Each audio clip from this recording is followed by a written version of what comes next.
Coach, how do you think Jake played in his first start this year? Jake's a senior. He's had a few games last year, a couple games that he had to come in for the start. I thought, especially in the first half, I thought he played as good as he could play. Made smart decisions, didn't, do anything crazy with the football. And then in the second half, we ran a quarterback draw and he put it on the ground. That kind of threw him for a loop a little bit. And they were their D-line was starting to get their hands up and bat some balls down. But overall, I was pleased with his play. He knows a couple plays that if he could take back, it'd be a pretty darn good game for him.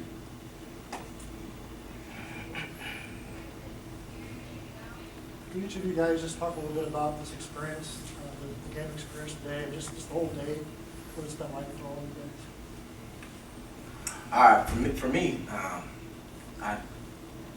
it's a dream come true. Some of us only can play to a certain level. Being here in this venue, this atmosphere, having our friends and family here, it was amazing. The tour was great. It's just wonderful.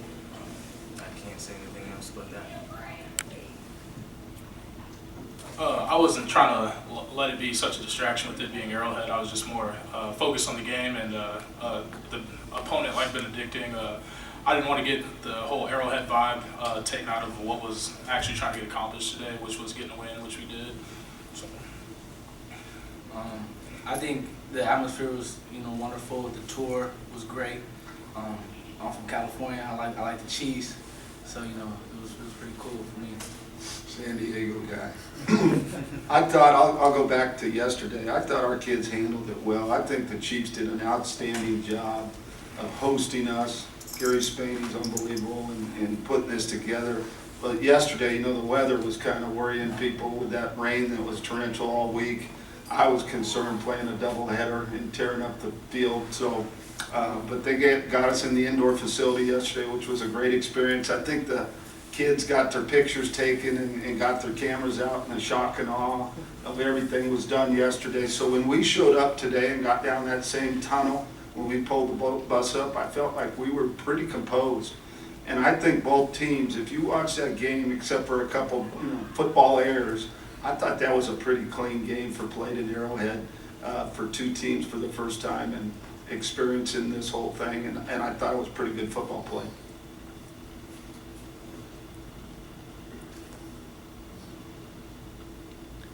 Coach, it was a game, played inside Arrowhead, but it was a HAC conference game. You guys improved to 6-0, 4-0 in the conference. What does this mean for your team moving forward? Yeah, like Andre said, I'm glad, Andre's a senior. He's been through these wars.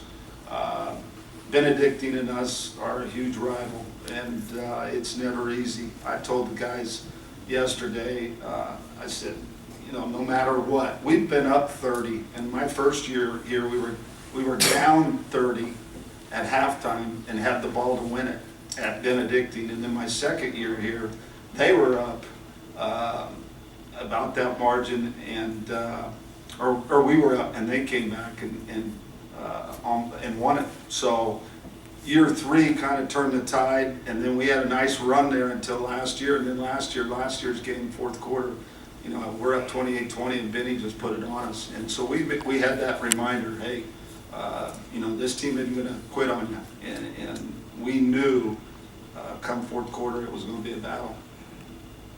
This could be for you guys. Talk a little bit about playing against Benedictine. And do you guys feel like you have had their number in your time here? I wouldn't necessarily say we've had their number. It's just going back to what Coach said in the meetings the other day. With we match up well with Benedictine, and just same type of style of football, and just smash mouth and just assignment sound, and we knew going into that game it was going to be a really tough challenge, and just over the years, like my freshman year, we won off a blocked kick. Next year it was another close game, and then they came back and won my junior year. So I mean, we're never sleeping on Benedictine. As you heard from Coach Grossner and Jolly here, this team Benedictine is great. Past 2 years that I've been here, close game, cutthroat, it's a war. That's how we go in week to week. They played well, and it came down to the last minute, last possession. they're a great team. Coach, talk a little bit about your special teams. Benedictine was avoiding your special teams for a good reason in the first half, and then you guys kind of made him pay for it in the second half. Talk a little bit about that play. Yeah, we spend a lot of time on it. These guys kind of look at us sometimes as like we have two heads and crazy as coaches, but we do spend a lot of time, and we've benefited from it this year. You got a guy like Camren that's deep on every punt. You can see he's going to catch it at the 2, and it doesn't matter, and he brings it out to the 38. We just kind of smile, because he's going to make more plays that way than he's going to make mistakes, and we trust him as a senior to go make a play for us, and that's kind of the attitude of all our guys, is go make a play instead of don't fear it.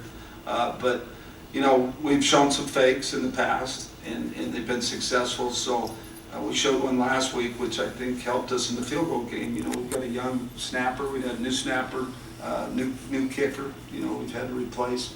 And so I think sometimes when you take some chances on special teams, you sometimes alleviate some of that pressure that another team might put on you. And then we take great pride in executing.